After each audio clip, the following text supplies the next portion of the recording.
Alors, il n'y avait pas Ferrari ni Aston Martin sur les trucs d'Hot Wheels, là. Bon, apparemment, ça va être réglé, donc pas de panique. Il va y avoir une série spéciale avec Ferrari, apparemment. Pour les fans de Ferrari, c'est une petite déception lorsque le fabricant de jouets Mattel a annoncé il y a quelques jours le lancement d'une collection de voitures F1 à prix abordable. L'équipe italienne était absente, tout comme Aston Martin, mais il y a des bonnes nouvelles. La collection offrira un large éventail de classiques Ferrari et les modèles les plus récents et les plus avancés technologiquement, y compris les célèbres voitures de course et de route. Le premier dépôt de produits et de la collaboration aura lieu ce printemps. Donc il y aura une série spéciale Ferrari, vous serez gâtés. Nous attendons avec impatience la réaction du monde à notre vision de certaines des plus belles œuvres d'art roulantes de l'histoire automobile créées par notre équipe d'experts en design qui peuvent le faire mieux que quiconque. A noter que les préventes de voitures ont commencé dès qu'ils ont annoncé le truc, et Mattel indique que les voitures sont toutes vendues pour l'instant. Oh la vache, incroyable l'engouement quoi. Bon voilà, tout ça pour dire qu'il y aura une collection spéciale Ferrari et sûrement Aston, c'est pas précisé, mais ça sera sûrement pareil pour Aston, il n'y a pas de raison qu'il soit exclu du truc. Bon allez, ciao. Et Red Bull revient en NASCAR.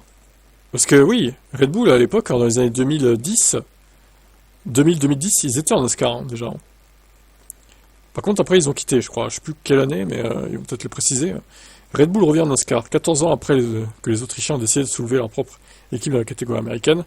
Le fabricant de boissons deviendra le sponsor principal de Trackhouse Racing. L'artiste Pitbull est copropriétaire de cette équipe. Incroyable. Alors Max, là, on parlait dans une news il y a quelques jours d'une possibilité de Max en NASCAR. Eh, là, tout s'aligne. Hein. C'est un chapitre incroyable de l'histoire de Trackhouse Racing que d'accueillir Red Bull de nouveau en NASCAR. Red Bull est une des marques les plus puissantes au monde. C'est un honneur pour nous de nous lancer dans un partenariat avec une entreprise aussi emblématique. Une énorme victoire pour notre sport et un moment qui résonnera auprès de millions de fans de NASCAR à travers le monde. Je suis ravi pour Connor, Shane et chaque membre de ce Trackhouse de s'associer avec ce que je considère comme la plus grande entreprise de sport auto au monde. Rien que ça, quoi. Ouais, bah voilà. Bon, si un jour, au moins s'il fait une pige en NASCAR, bah il ira dans cette équipe, hein, Max. C'est clair et net. Il ira pas ailleurs. Hein. Voilà, bon bah vous verrez des Red Bull Racing en NASCAR en 2025. Magnifique. On verra s'ils performent ou pas. Sachant qu'en NASCAR, bon, normalement ils ont tous les mêmes voitures. Hein. Même si, bon, en fonction du réglage, etc., ça peut varier. Mais globalement, bon, c'est les mêmes mécaniques, quoi. Même aéro, etc. Allez, ciao. Les concurrents du 24 heures de Daytona aimeraient bien affronter Max Verstappen. Bah oui, au lieu de faire sur les Racing, là, du coup, hein. On aimerait bien te voir dans une endurance de 24 heures, Max, dans la vraie vie. J'aimerais voir Max Verstappen venir ici s'amuser avec nous, a déclaré Keating. Von Gisbergen a déclaré qu'il avait parlé à Verstappen pour les préparatifs du week-end de course. Je pense qu'il serait bien ici. Verstappen a indiqué avant le Grand Prix de Las Vegas qu'il aimerait un jour passer aux courses d'endurance. En vrai, en plus, il n'y a aucun clash avec la F1. C'est fin janvier, donc là, il n'y aurait pas d'excuse de ne pas le faire. Hein. Il n'y a pas d'excuse, en fait, là. Très clairement, regardez Kevin Magnussen. Bon, certes, il est plus pilote de Formule 1 l'année prochaine, mais là, il aura quand même un programme de course l'année prochaine, Kevin. Kevin a également prédit donc que Verstappen viendra un jour à Daytona, en partie parce qu'il ne le voit pas continuer pendant 10 ans en Formule 1. C'est un pilote digne de ce nom, donc il fera Daytona.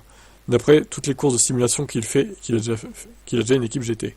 Alors ouais, mais alors du coup, sur quelle voiture il ferait les courses Est-ce qu'il ferait ça en GT Est-ce qu'il ferait ça en proto Bon, le plus intéressant, ce serait de le voir en proto, évidemment, mais bon. C'est l'un des nombreux pilotes Magnussen à participer à cette course. Il y a aussi Romain Grosjean, qui n'a pas fait beaucoup de tours d'ailleurs, problème mécanique, il y avait Kiat avec lui dans la même voiture d'ailleurs. Pietro Fittipaldi, Camus Kobayashi, Felipe Nasser et Massa, Bourdet, Di Resta, Stevens, Brandon Hartley, Jack Aitken, Bruni, Pascal Wehrlein également, Drugovich et Frédéric Vesti et Arthur Leclerc sont également présents. Du beau monde. Non mais c'est une belle course, hein, franchement. Allez Max, 2026, tu fais la course de Daytona là. Hein, t'as intérêt, hein, pour qu'on puisse te voir te cracher en réel, parce qu'apparemment quand il se crache sur les Racing c'est qu'un jeu, alors c'est pas grave, selon certains. Vous faites bien rire, hein, les fans de Max. Allez, ciao. La FIA prend-elle trop de risques avec son nouveau règlement? La fédération a besoin de la F1 et non l'inverse. C'est vrai que, bon, c'est peut-être un peu exagéré ce qu'ils font là. Mais encore une fois, moi je pense que au final, leur réglementation c'est plus pour faire peur, pour inciter les pilotes à ne pas déraper. Je pense pas qu'ils pénalisent à ce point quand même. La F1 pourrait-elle divorcer de la FIA? Un scénario irréaliste? Pour l'instant, c'est peut-être le cas, mais s'il y a trop de problèmes qui ennuient les pilotes de la F1 et leurs employeurs, alors certainement, autour d'un bon verre de vin, des personnalités importantes pourraient philosopher sur la création du propre championnat de F1, un championnat qui serait séparé de la FIA. Il fut un temps où l'IndyCar pensait détenir tout le pouvoir jusqu'à ce que les équipes partent et créent la série Champ Car. Pour que la douce paix règne entre les pilotes et les équipes d'une part, et la FIA d'autre part, il serait au moins judicieux que cette dernière commence à discuter avec les personnes dont la fédération a si désespérément besoin. Ce n'est pas la première fois que les pilotes ont le sentiment d'être pris au dépourvu par une décision de la FIA, au moment où les relations entre les deux parties sont si fragiles. La question est de savoir dans quelle mesure la FIA écoutera les plaintes des pilotes. Mais personne ne veut d'une guerre entre eux, surtout quand la F1 est florissante. Et si les choses s'enveniment, une classe de course propre sera créée en un rien de temps. Ouais, alors ça, les rumeurs de championnat parallèle, il y en a eu dans les années 2000, il y en a eu dans les années 2010 aussi. À chaque fois, ils font pression. Je pense pas que ça arrivera, honnêtement. En tout cas, ça serait bizarre, hein. Imaginons juste un instant, scénario un peu improbable, mais quand même. T'as les plus grandes équipes qui se barrent de la Formule 1 Made in FIA, et qui créent, je sais pas, le GP1 par exemple. Il y avait bien le GP2 à l'époque, bon, pourquoi pas, hein, GP1. Il resterait quoi et du coup, il ferait quoi la FIA pour sauver la Formule 1? Il recruterait n'importe qui, il ferait monter les équipes de F2 en F1 peut-être. Oh, le bordel que ça serait. J'ose même pas imaginer quoi. Alors, question aussi, est-ce que tous les constructeurs se barreraient de la F1 par la FIA? Ou seulement une partie aussi? Compliqué de savoir là. Bon, de toute façon, on n'en est pas là. Il n'est pas question de ça pour l'instant. Je pense pas que ça arrive, mais bon, sait-on jamais, à moyen ou long terme. C'est pas impossible. Ciao. Ce milliardaire affirme avoir aidé Bottas à rejoindre Mercedes, mais celui-ci lui a un peu tourné le dos après.